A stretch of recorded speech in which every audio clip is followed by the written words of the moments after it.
energía. Todos los sistemas del cuerpo, de alguna forma, están coordinados a la síntesis energética. Sin energía no hay vida, ¿cierto? No hay vida. Entonces, acabamos de estudiar el aparato respiratorio, que en qué consiste en coger el oxígeno del aire, pasarlo a la célula para que genere energía.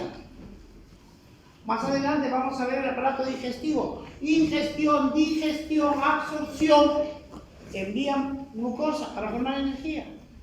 El corazón dice, si la sangre no se mueve, ni la glucosa ni el oxígeno llega a las células. Y para que la sangre se mueva, yo lo muevo. Y le imprime una fuerza, ¿sí?, para que esa columna de sangre recorra todo el cuerpo. Entonces, hoy vamos a ver el sistema cardiovascular. Antes de eso ya habíamos repasado rápidamente, el corazón tenía 4 cavidades, hablamos de una circulación mayor y una menor. La circulación mayor inicia en el ventrículo izquierdo, sale por la aurícula, sale del ventrículo izquierdo por la arteria aorta, con destino a todos los órganos para generar oxígeno y nutrientes para la formación de energía. Las células, todos sus desechos, todos sus detritos, toda la basura celular lo vierte ¿a dónde? A la tejido intersticial. Este es recogido por el sistema venoso, a través del sistema capilar venoso, las vénulas, y el sistema venoso de las cavas, que retorna al corazón y sigue el movimiento. ¿Cierto? Hasta ahí estamos bien. Y luego la circulación menor, la sangre sale del ventrículo derecho a través de la arteria pulmonar a los pulmones para purificarse, para oxigenarse, para la difusión, para la hematosis. La sangre purificada regresa a la aurícula izquierda a través de las cavas, luego pasa al ventrículo y el ciclo se repite. Eso representa las primeras 6. Ahora, todo órgano, todo sistema tiene a la célula como unidad fundamental y estructural. Una metáfora, una pared, un ladrillo me hace una pared, 4 paredes me hacen una habitación, un conjunto de habitaciones me forman una casa. ¿Cuál es la unidad estructural de la casa? El ladrillo. Una célula me forma un tejido, un conjunto de tejidos me forma órganos y sistemas, y el conjunto de órganos y sistemas se llama cuerpo humano. ¿Cuál es la unidad fundamental del cuerpo humano? Sí. Entonces, para entender tejido se define como conjunto de células que tienen la misma forma y función. La célula cerebral es una célula estriada, la célula renal es un ovío. No tienen compatibilidad anatómica ni funcional. Tienen que tener la misma forma y función. La unidad fundamental del tejido cardíaco es el neumocito, el miomúsculo, cito, célula muscular. ¿Estamos? El miocito. Hay 3 formas de fibras musculares. Las fibras musculares esqueléticas, ¿no es cierto? Las fibras musculares esqueléticas, las fibras musculares cardíacas y las fibras musculares lisas. Las fibras musculares esqueléticas es porque estás pegado al esqueleto, a la calavera, es el músculo. Y estas fibras musculares se caracterizan, ¿por qué? Porque son voluntarias e estriadas, son voluntarias y estriadas. La célula cardíaca tiene características, es involuntaria y estriada, conjuntamente con las células musculares esqueléticas, porque tiene estrías en su estructura. Y la tercera forma de músculo es el músculo liso. Se llama liso porque no tiene estrías, está lisito. ¿Dónde lo encontramos? En todo lo que son tubos, huecos, en el aparato digestivo, en el sistema bronquial, en los uréteres. Donde hay tubo, ahí funciona, contrayéndose, relajándole, cerrando o ampliando la luz de esos sistemas. Entonces hay un sistema muscular esquelético, un sistema muscular cardíaco y un sistema muscular liso. Las características del sistema muscular cardíaco es estriado y es involuntario. Esta es la célula. Estos puntos limitan a esta célula. Este es su núcleo, esta es la célula. Y esta célula está en relación a una célula vecina. ¿Cierto? Una célula, es como un ladrillo, se junta un ladrillo con un elemento. Esta célula se une con las otras células a través de una estructura que se llama disco intercalar, porque las va a conectar. Una de las características de este tejido, de esta, célula miocítica, es que funciona como un sinsitio. ¿Y qué es un sinsitio? Un sinsitio es un conjunto de células que al unísono, sincrónicamente, se contraen o se relajan juntas. Parecería una sola gran célula. Permítanme hacer una metáfora probablemente muy poco disparatada, pero pretendo enseñar algo. Imaginémonos que estamos en un estadio, a full, el estadio, llenecito de almas, el estadio del Mundial, inauguración del Mundial. No hay ninguna aguja, las personas están juntitas, ¿cierto? Está llenecito. El estadio es el corazón y cada personita es una célula cardíaca. ¿Ya? Se llama sinsitio porque en masa se forman como una sola cosa. Por ejemplo, el animador dice, a ver señores, se les agradece que hayan venido al estadio, vamos a saludar al mundo que nos mira a través de la televisión y vía satélite, ¿cierto? Vamos a hacer una olita para el mundo. Los 50 primeros se levantan y hacen la ola, y luego la ola avanza. Si ustedes han visto esas olas del estadio, parece como verdaderamente una ola de agua, ¿no? Se ve clarísima. Es más o menos eso lo que hace el corazón. Cada célula se contrae y se relajan sincrónicamente, dando la impresión de que hablamos de una sola gran célula muscular que se contrae y se relaja. ¿Entendieron? A eso se llama sinsitio. Los invito a que vean el concepto de etimología y ahí van a mejorar. Bueno, los tres tipos musculares, hay músculos auriculares, músculos ventriculares y las fibras musculares de excitación o conducción. Estas son las formas con que dos células cardíacas están juntas, están adheridas.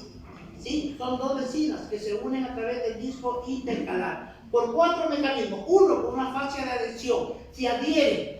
¿Sí? Es de la unión y estos hilos se pegan, este hilo se pega. Ese mecanismo de adhesión mantiene unidas las dos células. El otro mecanismo son por uniones comunicantes.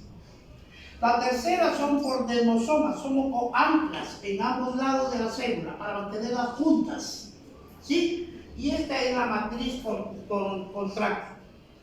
Actúan como marcapasos, uniones comunicantes, la fascia de adhesión y los desmosomas. Son mecanismos de adherencia, de juntura de las células del miocardio para mantenerse como un sinsitio. ¿Entendieron? Esto es un corte sagital del corazón. Este es el corazón, de la parte interna y externa.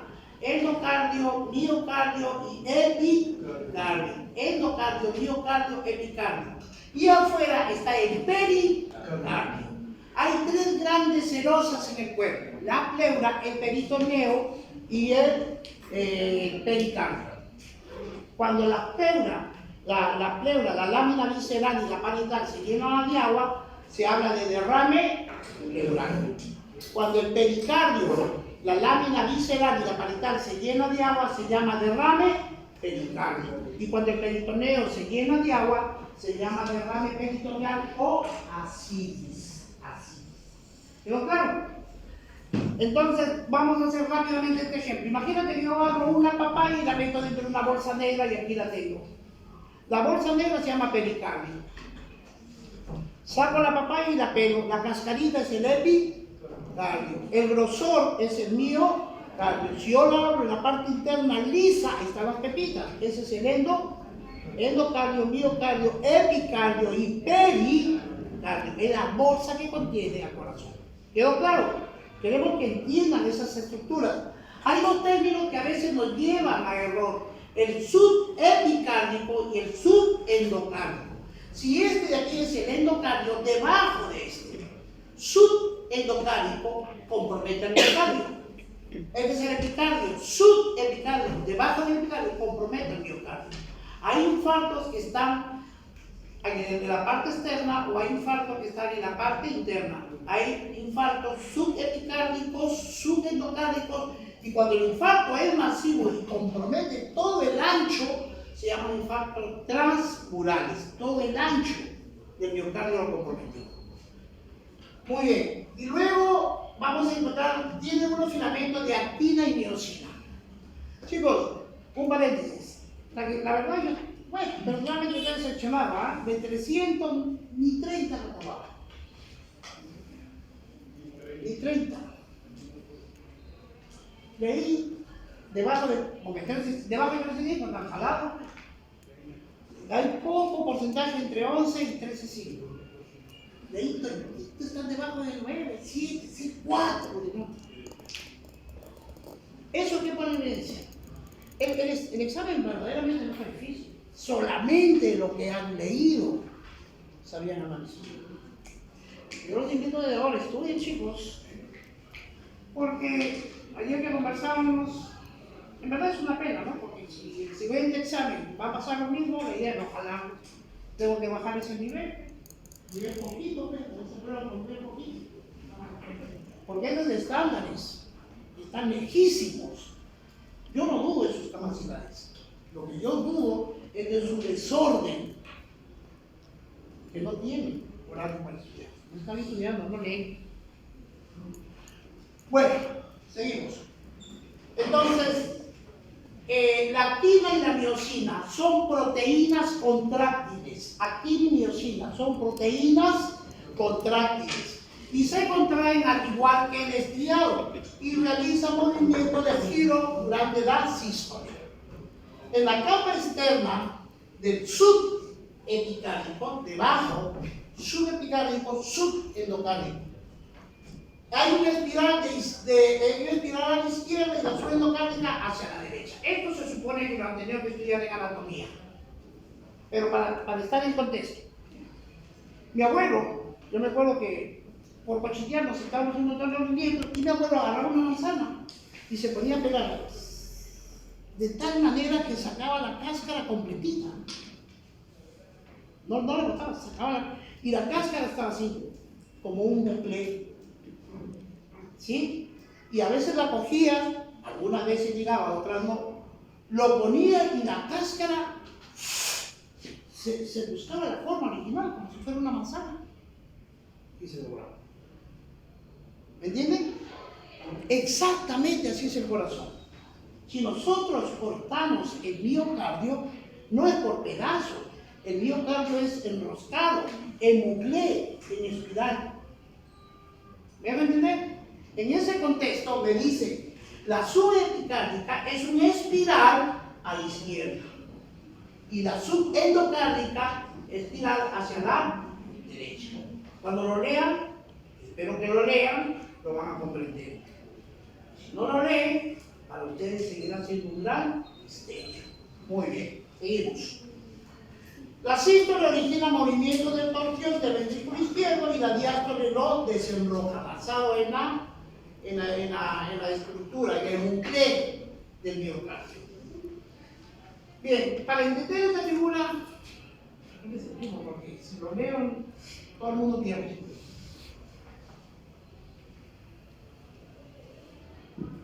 Aquí vamos a avanzar algunos temitas. Miren, chicos, este ya hemos dicho que es el corazón, ¿cierto? Este es el corazón, ese es el tabique, aquí está el corazón. Luego vamos a tener un sistema de conducción. Este es el nódulo sinoauricular. Este es el nódulo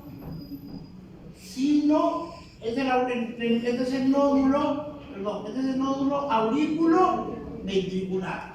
Este de aquí es el haz de His. Y luego viene la rama derecha, la rama izquierda.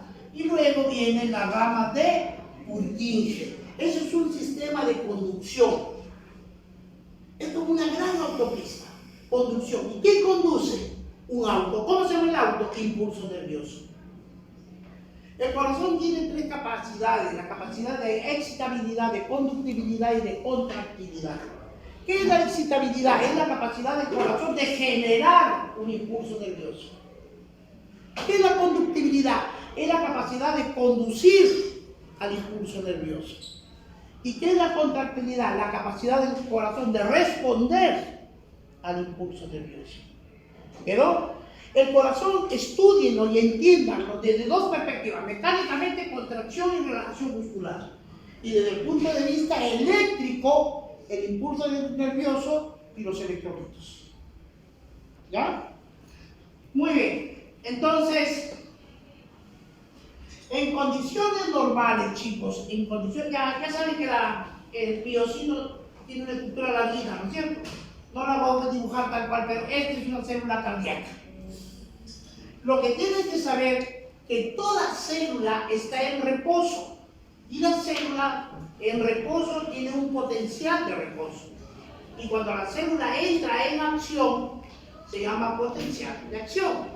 En condiciones normales, la carga que reviste internamente a la célula se llama carga negativa. En reposo, la carga eléctrica del interior de la célula es carga negativa. ¿Y quién genera la carga negativa? Las proteínas. ¿Quién genera la carga negativa interna de la célula? Las proteínas. En forma normal, las proteínas tienen carga negativa. El catión más importante dentro de la célula se llama potasio. Ya eso lo hemos venido viendo, ¿cierto? Y el catión más abundante del extracelular es el sodio. Entonces, por fuera de la célula hay carga positiva. ¿Por qué positiva? Porque impera el sodio. Por lo tanto, en reposo la célula por dentro es negativa y por fuera es positiva. ¿Estamos? Entonces, aquí es como si yo dijera polo norte, polo sur, polo negativo, polo positivo. Hasta ahí vamos bien. Luego, el que genera el impulso nervioso es el nódulo sinoauricular. Ningún músculo se contrae o se relaja si no es por una acción de inervación, por un impulso nervioso. ¿Estamos? Entonces, cuando el sistema de inervación viene, va a venir a este sistema que ya lo hemos estudiado. ¿Se acuerdan cuando estudiamos el sistema capilar arterial, el sistema capilar venoso? Habíamos dicho que este se llamaba el líquido intersticial y estas eran las células. ¿Se acuerdan? Esto ya reténganlo. Esta figura obedece a todos los órganos del cuerpo. Esta es la última ramificación del sistema circulatorio. Es un subsistema, se llama sistema capilar. El elemento capilar arterial, el elemento capilar venoso, el líquido intersticial y la célula. ¿Se acuerdan cuando hablábamos de la presión de 95, 40, 23 intracelular, 1,13 a nivel de mitocondria? El sistema no va a cambiar. Entonces, ¿qué pasa? Cuando se genera un impulso nervioso, se dispara un impulso nervioso llega hasta las células. Y cuando llega a las células, pasa por la membrana celular. ¿Estamos? El impulso nervioso pasa por la membrana celular.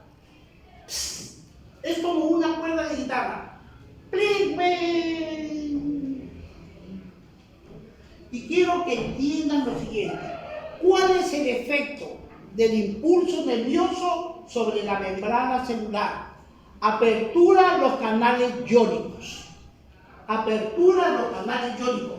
Le produce unos poros grandazos. A esto se llaman canales iónicos. No olviden, el efecto del impulso nervioso sobre la membrana celular apertura los canales iónicos. Y como actúa como una cuerda de guitarra, pasa el impulso y se abren los canales. Se cierra. Vuelve a pasar otro impulso. Se abre y se cierra. Cuando se abren los canales iónicos, ¿qué pasa? Empieza a entrar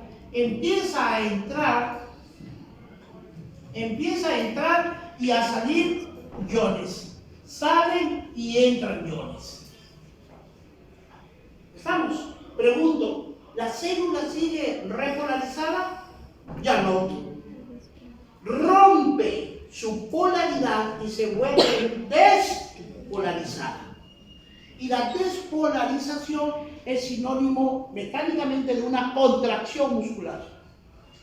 Sístole, diástole. Contracción, relajación. Despolarización, repolarización. ¿Estamos? Repito, el sistema, el impulso nervioso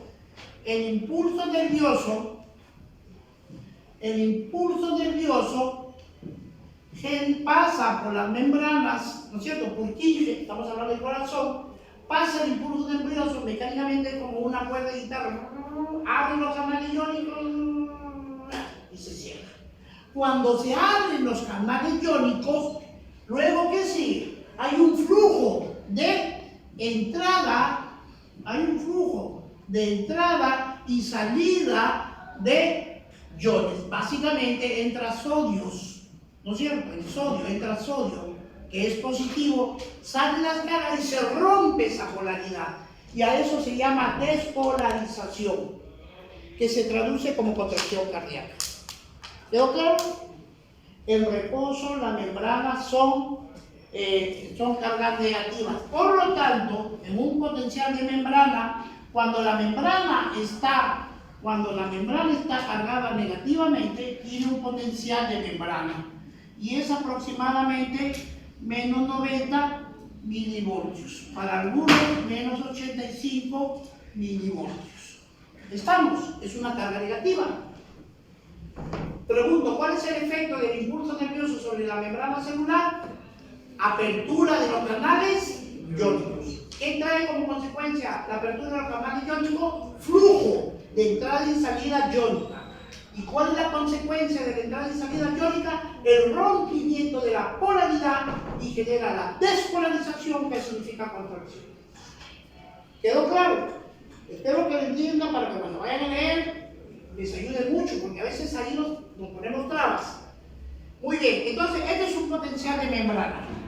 Cuando el impulso nervioso pasa, nos proporciona 105 milivoltios de carga positiva.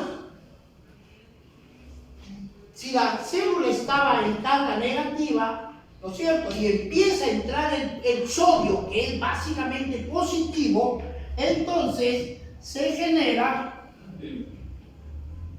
un potencial de acción. A eso es la despolarización.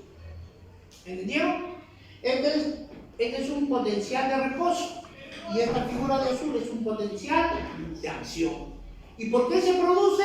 Porque se rompió la polaridad y se volvió de una despolarización. ¿Y por qué se despolarizó? Porque hubo flujo iónico de entrada y salida. ¿Por qué hubo entrada de flujo y salida? Porque se reaperturaron los canales de calcio. ¿Y quién abrió los canales de calcio? El efecto del impulso nervioso sobre la membrana celular. ¿Quedó claro eso? Esto es importantísimo que lo entienda para adelante. Muy bien. Entonces, si yo tengo una menos 85, mientras más se acerca al cero, es más valor.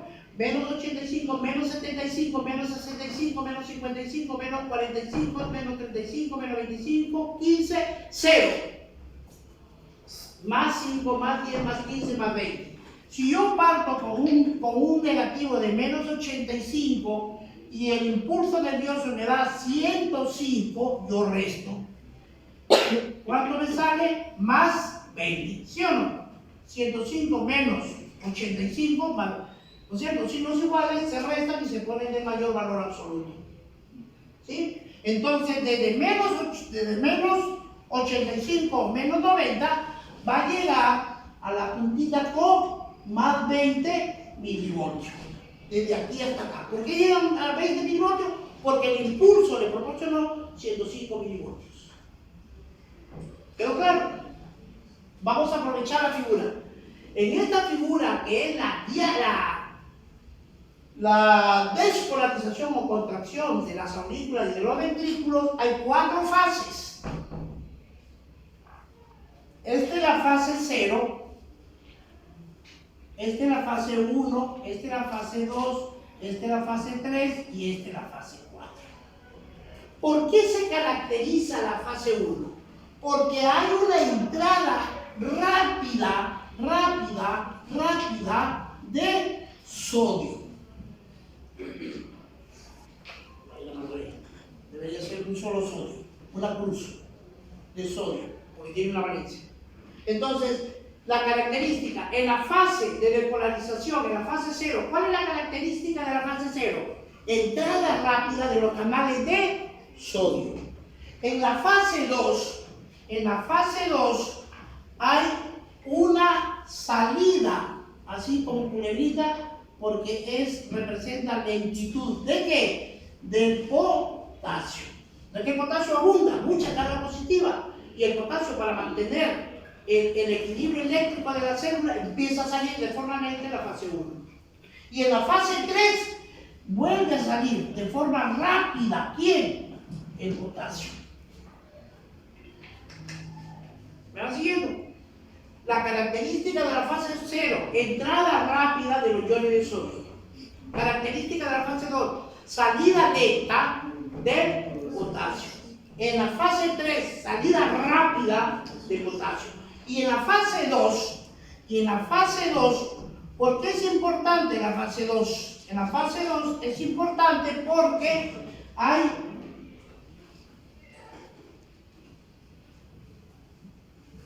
entrada lenta y rápida de calcio. Entonces, en la fase 0, entrada rápida de entrada rápida de sodio. La fase 1, salida lenta de los iones de potasio. La fase 2, entrada rápida y lenta de calcio. La fase 3, salida rápida de potasio, que ya empieza a repolarizarse, nuevamente negativiza y llega a la fase 4, que se llama fase de reposo, que es igual a la que comenzó. ¿Quedó claro? Más o menos. Chicos, quiero que lo entiendan, pero vayan a leer pues, para que fundamenten eso. Muy bien. Entonces, miren, ¿hasta ahí me entendieron? Bien. Vale. 20 minutos antes de terminar me avisan para acelerar, ya para poder entregar los exámenes, si no me hago una bola con un grupo anterior.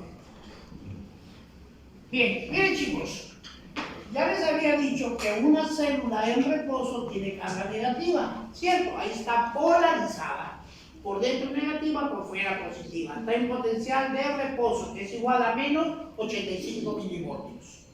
El impulso nervioso que es generado por el nódulo sinoauricular, ¿cierto?, pasa por todas las células del miocardio y a nivel de la membrana celular genera un efecto. ¿Cuál es el efecto? Apertura de los canales iónicos y se va cerrando lentamente. Cuando se abre empieza a entrar y salir los iones eléctricamente. ¿Y qué pasa? Se rompe la polaridad y se convierte en despolaridad. Y la despolaridad mecánicamente significa contracción del corazón. Y esa despolarización tiene 4 fases. Fase 0, fase 1, fase 2, y fase 3 y fase 4. La fase 0, ¿por qué se la caracteriza? Porque es la entrada rápida de sodio al interior de la célula. La fase 2 es la salida lenta del potasio. La fase 3 es la entrada rápida y lenta del calcio.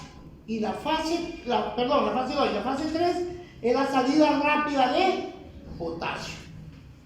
¿Cierto? Entonces, miren, llega el momento que, como les había dicho, que el impulso nervioso, entre comillas, tiene el efecto como de una cuerda de guitarra, se abre, empieza la cuerda de guitarra y otra vez baja. Se abre y empieza, se cierra. Vuelve a pasar el impulso, se abre, se cierra. ¿Estamos? Llega el momento de que en un momento pasó el efecto de potencial de membrana, se cierran los canales iónicos y los cationes se quedan presos. Adentro se quedó preso ¿quién? El sodio.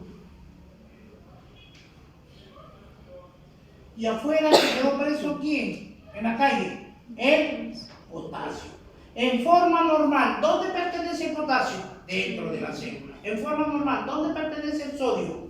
Fuera de la célula. Pero como ya pasó el impulso, se cerró. ¿Entienden? Entonces, el impulso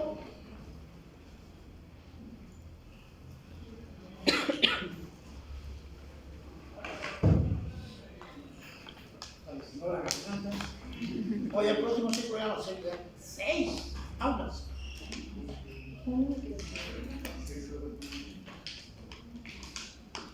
¿Cómo tantos médicos? Me hubieran dado 2 aulas cada uno, ¿no? Bueno, miren chicos, ¿qué pasa? De que el sodio le dice al potasio, a Cholito yo soy de afuera, y el potasio le dice a Cholo yo soy de adentro. Hay que cambiar, ya pues, hay que cambiar para entrar. Y los dos se dirigen para el intercambio, pero no olviden que electroquímicamente tienen la misma carga. Y el principio físico reza, cargas iguales se rechazan, cargas diferentes se atraen. Cuando los dos quieren hacer el intercambio, vienen, y la carga eléctrica como lo repulsan, lo separan. Otra vez quieren entrar, lo separan. Están condenados a quedarse ahí, ¿o no? ¿Y cómo se regula, cómo se equilibra ese estado de los cationes? A través de un gasto de energía, porque es como un imán, y pretender juntar 2 cargas iguales no te repulsa, hay una fuerza. Entonces, aquí va a haber, imagínense que esta línea es la línea de la membrana.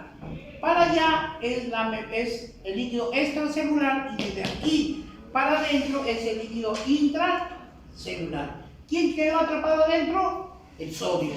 ¿Quién está afuera? El potasio. Yo quiero meter el potasio, pero también quiero sacar el sodio. Pero no se puede, porque tienen la misma carga y se repelen. Alguien viene y dice, ya, yo los ayudo. Sí, ven para acá, chico. Lo agarra al sodio, al potasio, perdón, le dice, dame la mano. Sodio, dame la mano. Aquí está el potasio y acá está el sodio. Cierto, eléctricamente ellos se rechazan. Yo tengo que tener más fuerza que ellos dos. Y empiezo a hacer esto.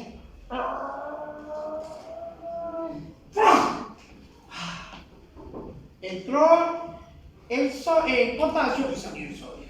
¿Hubo gasto de energía? Sí. ¿Quién hizo eso? La bomba de sodio, potasio, ATPasa. Esta enzima libera la energía para generar ese cambio. De otra manera, no saben.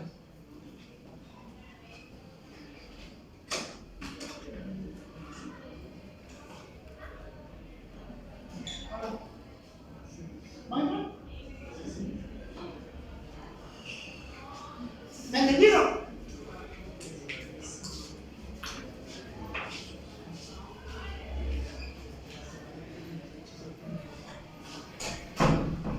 Chicos, ¿me entendieron? Yo quiero que el pulso nervioso. Muy bien, seguimos. Entonces, ya vimos, ¿por qué el corazón es un sitio? Porque actúa como si fuera una gran célula. Se contrae y se relaja. Pero recuerden que no es una célula, es un montón de células, no que sincrónicamente actúan juntos. Recuerden la metáfora de la bolita del estadio, se comporta así. ¿Ya? Entonces, los miocitos cardíacos están conectados entre sí en serie y paralelas. Tiene uniones de hendiduras que permiten una rápida difusión, ¿no? Los canales en T, hendidura. Al iniciar la excitación de una célula se propaga el potencial de acción a todas.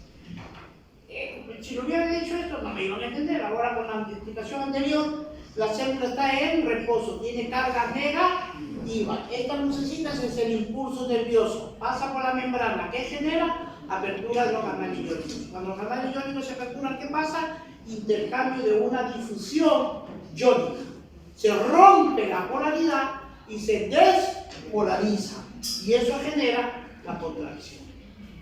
Y la contracción tenía 4 fases: 0, 1, 2, 3, 5 y 4.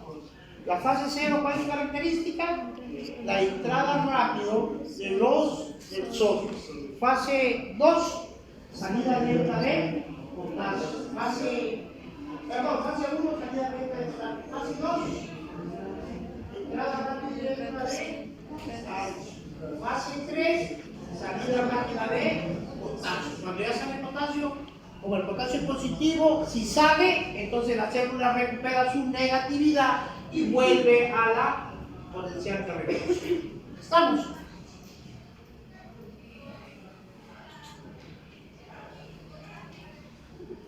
Ya esto es más o menos lo que les dije ahora. El potencial de acción va a proporcionar ¿cuánto? 105 milivoltios. El reposo, ¿cuánto tiene? Menos 85. Lighton dice 90, otros dicen menos 75. Menos 85. 105 menos 85 sale más 20, por eso que sube hasta más 20. Esta es la fase rápida, vertiginosamente. Fíjense, a diferencia del músculo esquelético, el músculo esquelético, chicos, solamente para recordarles, el músculo esquelético es así. La contracción sube y al toque baja, se despolariza, se vuelve, fisiología 1, ustedes enseñaron. Y la otra, en el cardíaco, es esto. Se prolonga esta meseta. Pregunta, ¿quién es el mineral responsable de la meseta cardíaca? Bien.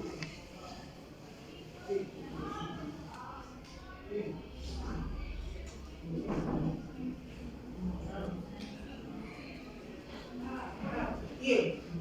Calcio, chicos, calcio. El calcio es el único responsable de la meseta cardíaca. Fase 0, despolarización debido a la apertura de los canales rápidos de sodio. Fase 1, la salida lenta de potasio. Fase 2, despolarización mantenida debido a los canales de calcio lentos, dependientes, y el cierre de algunos canales de potasio. Fase 3, debido a la apertura de los canales de calcio y el cierre de los de calcio, la despolarización.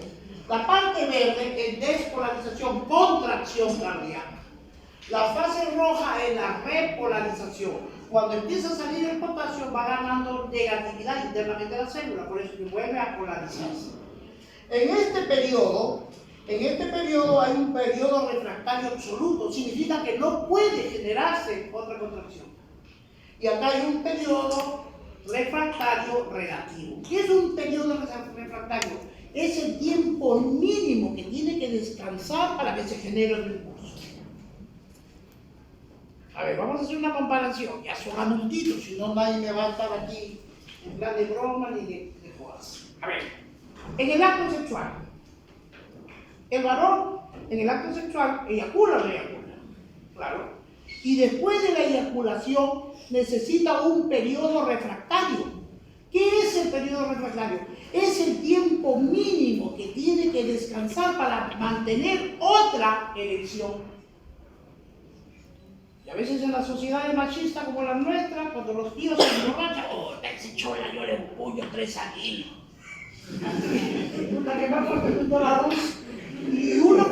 los chicos crecen con esas ideas. Y cuando descubren su fisiología se asustan.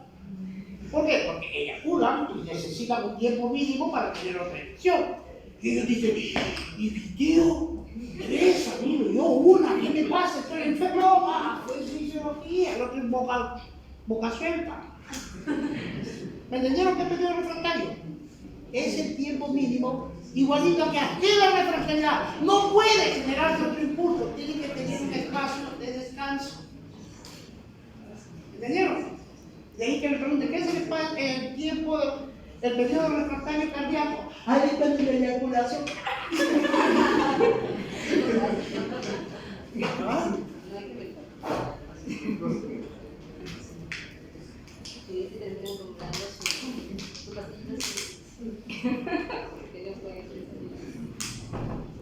¿Sí saben el origen de la llaga? En la hipertensión pulmonar, ¿ya? En aquellos viejitos que eran fumadores, hacían una fibrosis tremenda, había una hipertensión pulmonar, dilatación de ventrículo y insuficiencia de leche. Y cómo baja la hipertensión pulmonar? Con el sulfadenilo, que es comercialmente Viagra. Y por ahí una enfermera, muchacha curiosa, decía, doctor, yo cuando baño a los viejitos, no, sí, doctor, sí. De repente, como eres doñita, viejito le ha salido un chiripazo, ¿no? Y después venía otra, no, doctor, yo también. Y cuando sacaron cuenta, casi la mayoría, digo, a ver, vamos a ver cómo es la cosa. Y efectivamente, en la mañanita los abuelos sí saben el ciclo circadiano, ¿no es cierto? La erección, ¿por qué se debe? Por la liberación de la testosterona. Y la testosterona se libera a las 5:30 de la mañana. Por eso los varones tienen erección sin estimulación. Se levantan a miccionar con una erección por la secreción de la hormona que se libera a las 5 a 6 de la mañana. ¿Sí? Hay mujeres observadoras. Se dieron cuenta de esa figura y aparece el famoso mañanero.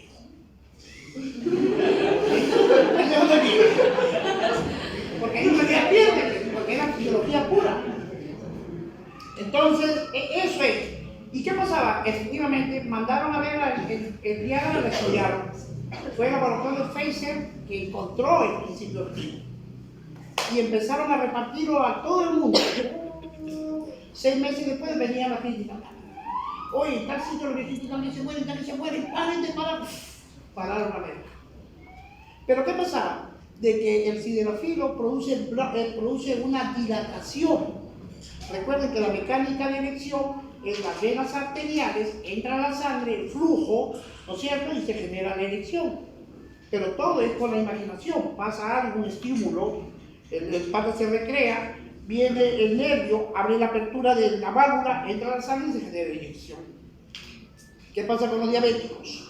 Tienen todo, pero por el tema, hay una polineuropatía periférica, su llenada de las arterias penianas es a medias. Por eso que mantienen y tienen disfunción, por ese mecanismo. Entonces, ¿qué pasó? Sacaron del mercado. ¿Por qué? Porque no solamente dilataba las arterias del pene para la erección, sino que dilataba todo. Y se morían de infartos, se morían de derrame cerebral. Siguieron estudiando la molécula y salió el tadalafilo. Y el tadalafilo se llama Cimex. Y eso solamente va directamente al muchacho. Ya eso cuando llega a urología se debe explicar. Muy bien, seguimos.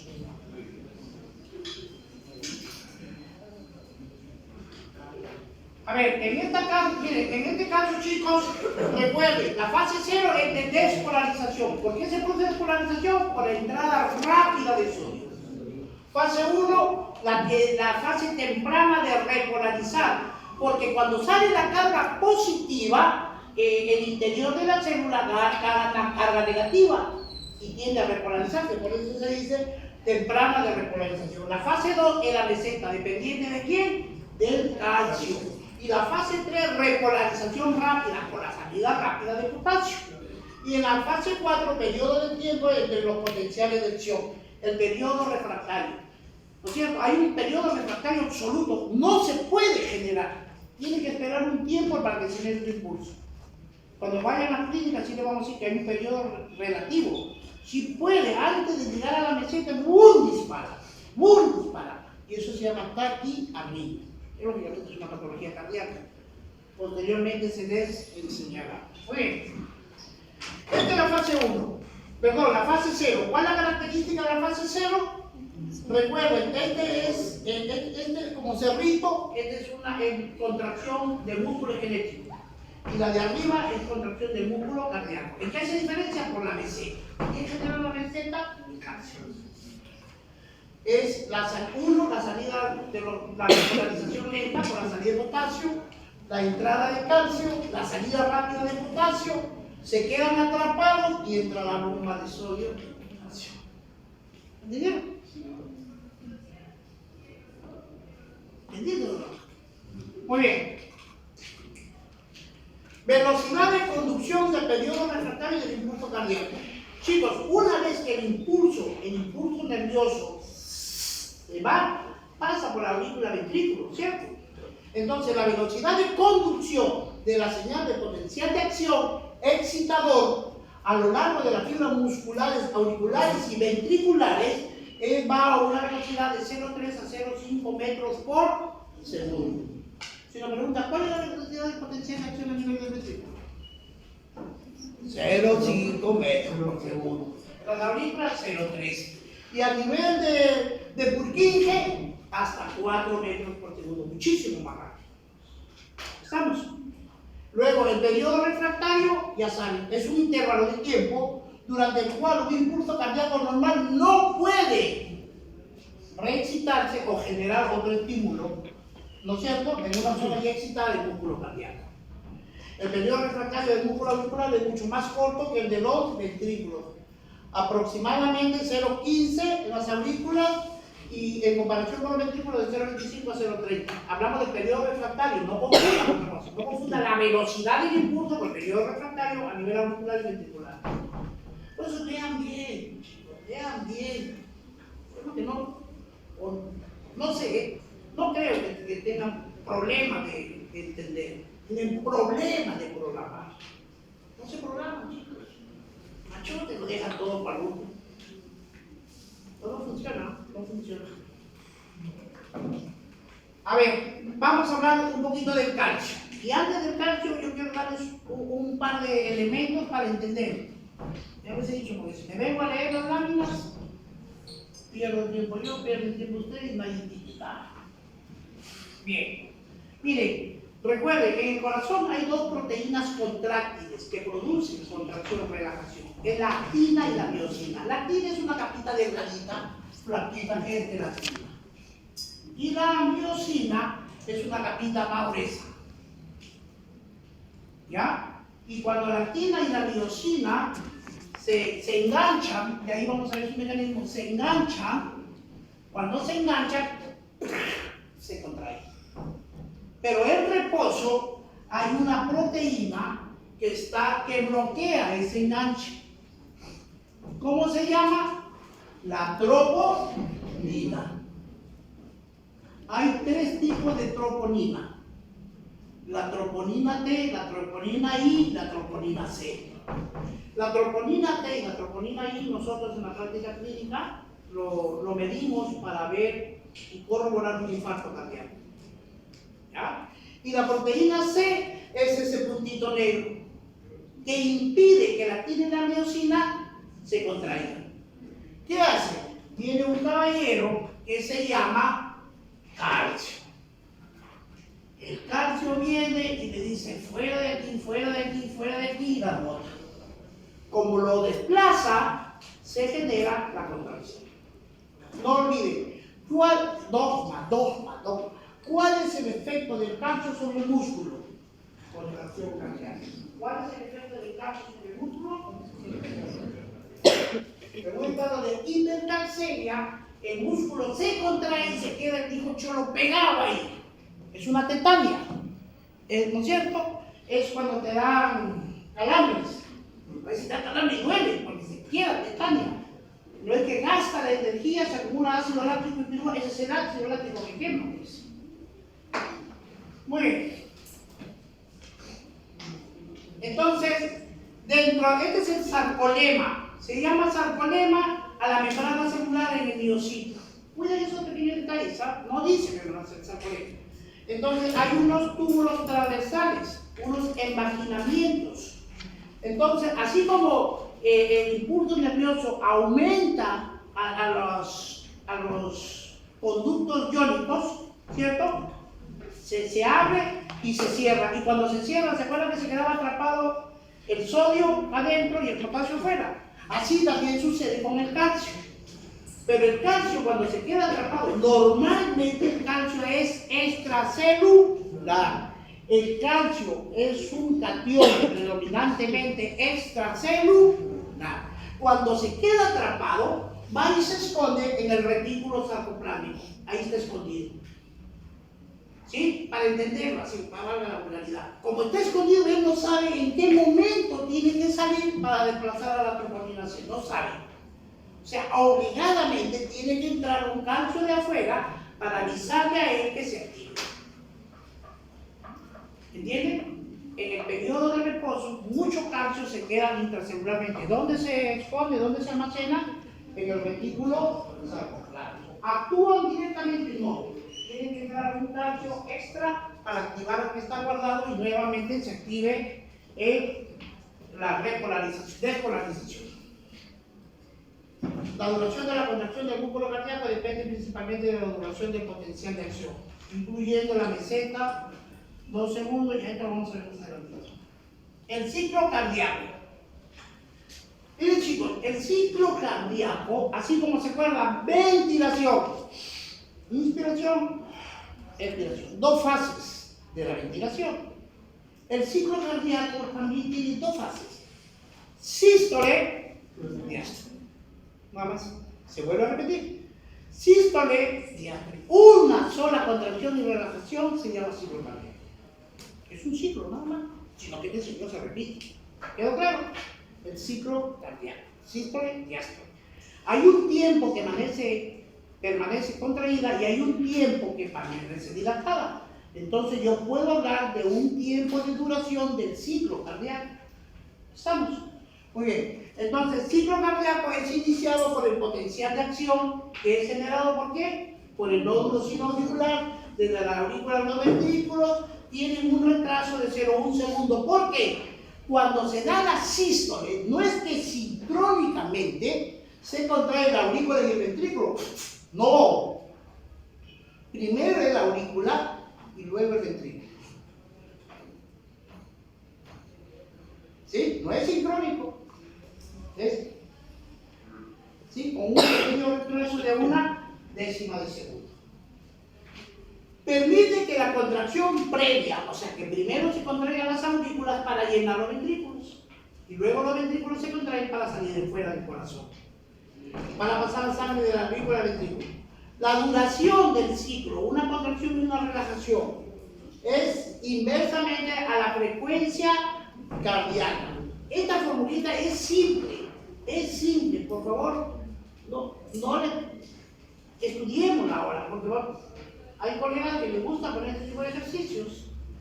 Duración del ciclo, o sea, ¿de qué me están diciendo? Mira, se contrae y luego se relaja, ¿cierto? A ver, imaginémonos, se contrae 1, 2, 3, 4, 5, 6, 7, 8. ¿Sí? Por decir. El tiempo que demora en mantenerse contraída y relajada. Ese es el ciclo. A eso le vamos a hallar un tiempo de duración. ¿Y cómo se halla? A una constante de 60 entre la frecuencia cardíaca. Entonces, ya aquí podemos leer. Vamos a leer esta relación. Yo tapo abajo, el denominador de acá, y voy a evaluar 2 variables. Voy a estudiar la duración del latido del ciclo cardíaco y digo, la duración del latido cardíaco es directamente proporcional a esta constante que es 60 y si bloqueo la de acá, yo veo, si ya está el numerador y acá está el denominador, son inversamente proporcionales. La duración del latido es inversamente proporcional a la frecuencia. Por ejemplo,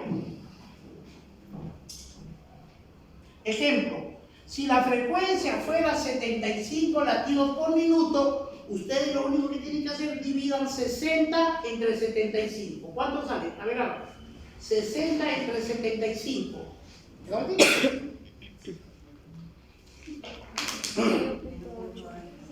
0.8. Muy bien.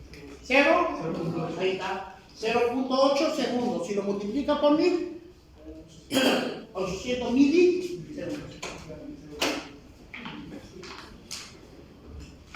A ver, si me viene lo siguiente. Un problemita, a ver si he entendido. Si el tiempo de duración de un ciclo cardíaco es igual a 0,6 de la frecuencia.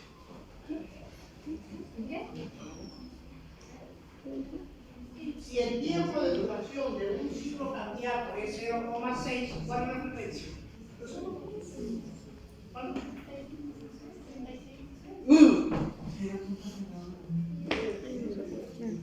Y estás como calculador.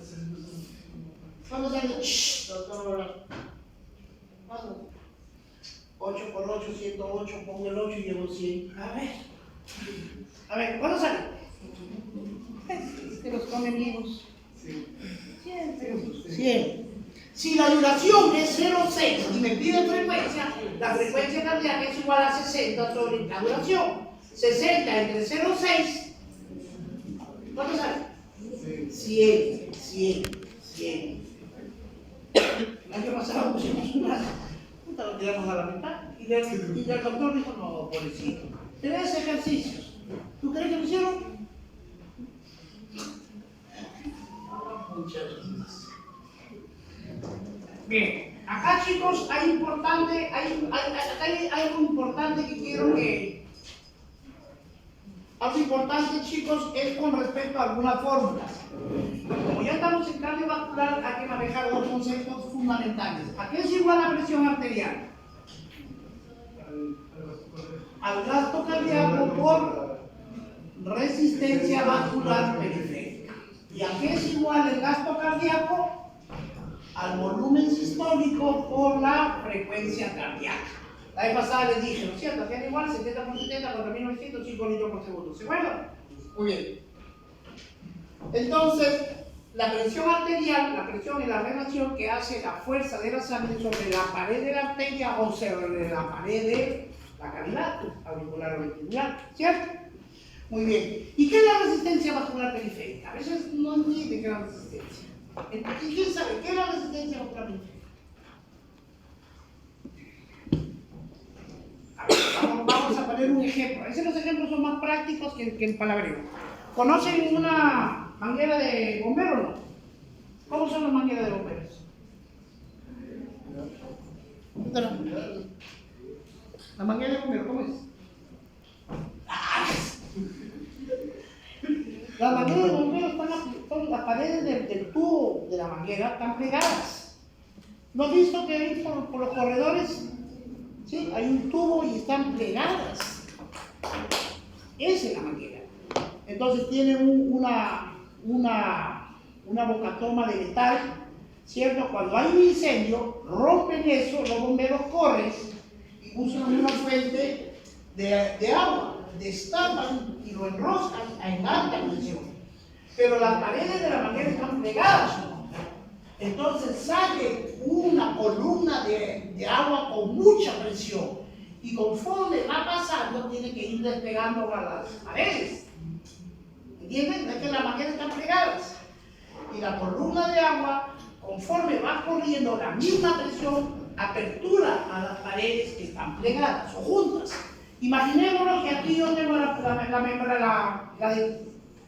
manguera, ¿sí? Está plegada. Y la columna de agua y empieza a entrar ya mis dedos y le hace esto a la manguera. Y sigue pasando. Y más allá, toda la manguera es así. Y la presión tiene que ser poderosa para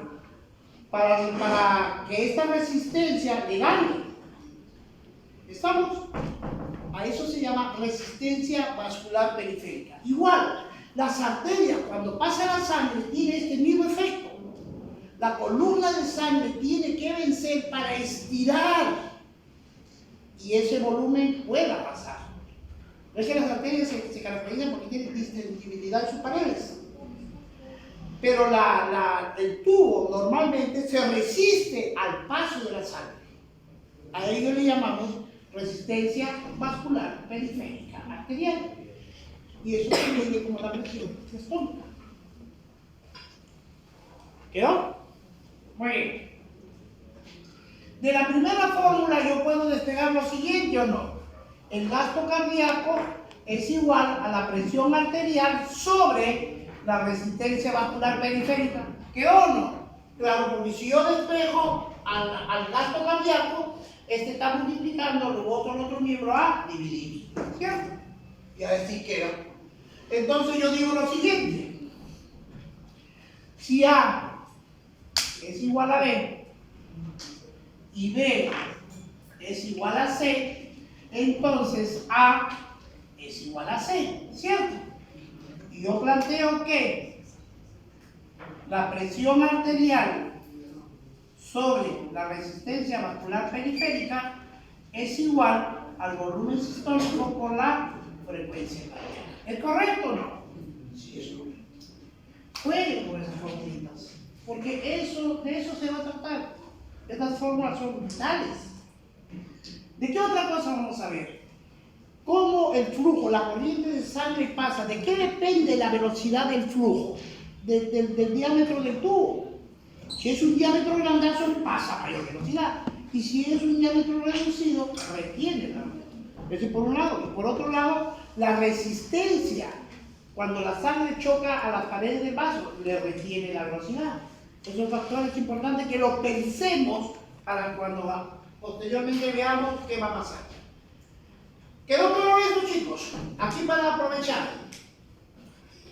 Si la frecuencia cardíaca es igual al gasto cardíaco sobre el volumen sistólico.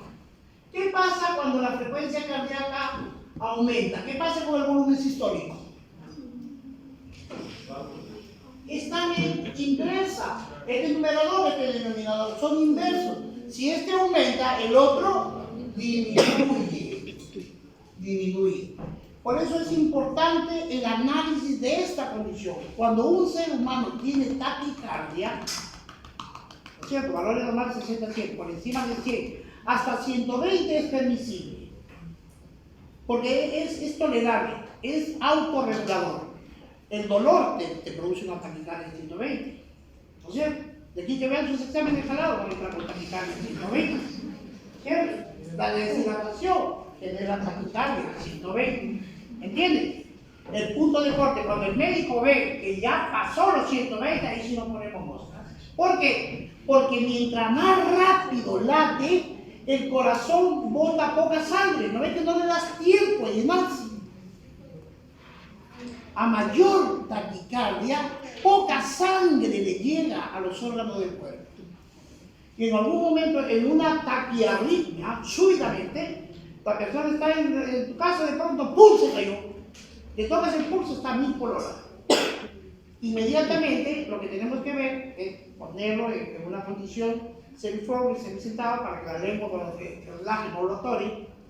Lo sentamos, lo desplazamos, ¿sí? Muchas veces pasa rápido, o de lo contrario, hay que desplazar a un centro de salud, porque se genera una taquicardia. Cuando llega a 200 es el borde límite, porque después de los 200 puede romper en una taquiarritmia ventricular. El paciente sí se rompe la inversa. Muy bien. Entonces, aumenta, les quito 10 a que ven y aumenta la frecuencia cardíaca, reduce la duración del ciclo. ¿Estamos? Si aumenta la frecuencia cardíaca, baja el volumen sistólico. La duración del potencial de acción disminuye más en la diástole que la sístole. Taquicardia. Cuando hay taquicardia, el corazón no se relaja en tiempo suficiente y no se llenan las cámaras cardíacas. ¿Por qué? A mayor frecuencia, menos volumen sistólico. Esto no hay mucho que leer. A ver, de acá quiero esto. Esto es fácil de entender. Este es menos. Este de aquí. La contracción isovolumétrica. Imagínense que primero se contraen las aurículas y después los ventrículos. ¿Ya? Hemos dicho. No es que sincrónico las dos cámaras, los primeros aurículos y los ventrículos. Yo quiero que esta condición la analicemos juntos para que puedan estudiar. Se llama contracción isovolumétrica. ¿Qué es la contracción isovolumétrica? Imaginemos que estamos dentro del ventrículo izquierdo y el ventrículo está llenecito de sangre, de tal manera que la fuerza de la sangre empuja las paredes y las estira. Y las paredes se han estirado tanto que ya no se pueden estirar más. ¿Entienden? Están estiradas y están tensas. Porque en algún momento van a reaccionar para generar la contracción. Entonces están estiradas. En ese momento quiero la siguiente condición. Las paredes están distendidas y las 4 válvulas están cerradas. De que lo cierto es, sí sucede. A esa condición se llama la contracción iso igual, volumétrica volumen. Es una condición donde dos variables siempre vamos a estudiar, la presión y el volumen. En esa condición, el volumen se mantiene igual. ¿Por qué? Porque las 4 cavidades están cerradas. Ni entra sangre ni sale sangre. Por lo tanto, el volumen no varía. ¿Estamos? Pero lo que sí empieza a variar, no es que la sangre empujó y estiró las paredes, se genera una tensión de presión. ya los músculos ya no aguantan y empiezan a regresionarse. ¡Pum! Y se abre la puerta y sale la sangre. ¿Entendieron? Esta es una figura bonita. La vamos a explicar en la otra clase también, si no meto una parte introductoria. La otra clase es lo mismo y voy a repasarlo. Pero quiero que se queden con piso volumétrico. El volumen se mantiene igual, lo único que varía son las presiones. Muy bien, y otro elementito que quiero explicar ahorita, este es fácil leyendo, este es facilísimo.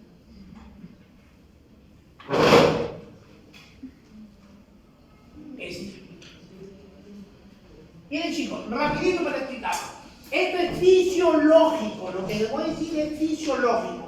El nódulo sinusal libera un impulso nervioso, el impulso nervioso viene por las vías internodales, llega al aurículo ventricular y debe pasar por el haz de His, el impulso. Fisiológicamente, ¿qué pasa? Frenas el impulso.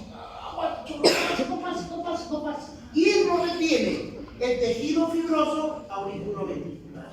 ¿Qué tiempo lo retiene? 0,16 segundos. ¿Para qué lo retiene? Para que le dé tiempo a las aurículas que lleguen a los ventrículos. ¿Estamos? Y el otro lo leen. Este 0,16, ¿de dónde resulta? Suma este y este resulta este. Depende, le preguntamos a este nivel cuánto es el rectángulo. La idea general es, fisiológicamente, el impulso nervioso es retenido a nivel auriculoventricular por el tejido fibroso. ¿Cuánto demora? 0,16 segundos. ¿Para qué? Para que las aurículas permitan llegar a los ventrículos. Ya aquí viene la interacción, que eso ya lo hemos visto, eso ya lo saben y está. Bien, vamos a entregar. Encéndalo, por favor.